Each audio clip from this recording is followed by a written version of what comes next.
If you're a bow hunter, you're typically going to choose a wrist strap. Some target archers choose a wrist strap or an index style release.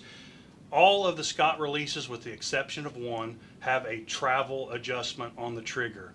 A couple of them also have tension adjustments. That's what you're paying for on a high-end release, is all the adjustability. But when you buy a Scott, every one of them, with the exception of one, will have a travel adjustment.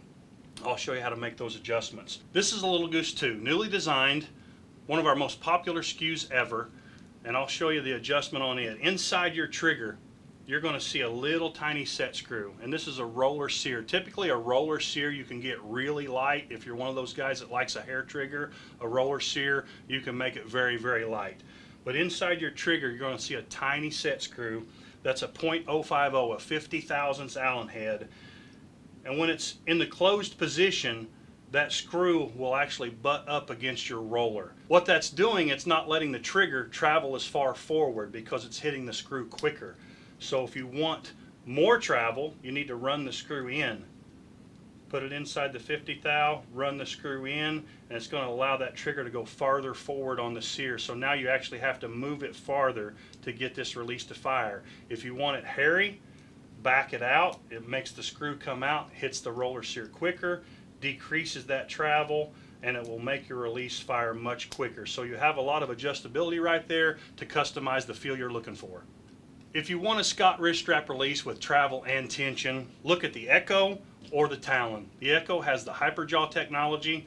The Talon is an open hook with a center design. It's a very clean release that you can put on without even looking. Some people like that. Some people still like the closed jaw.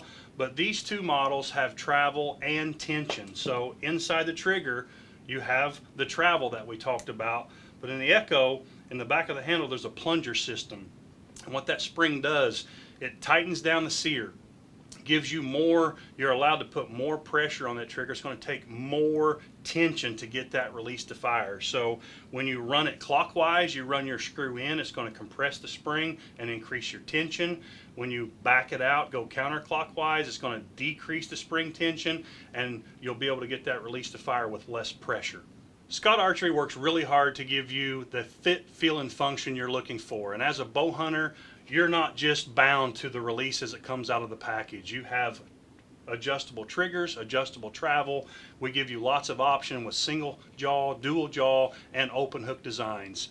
Check out the Scott releases at scottarchery.com or at your nearest archery dealer.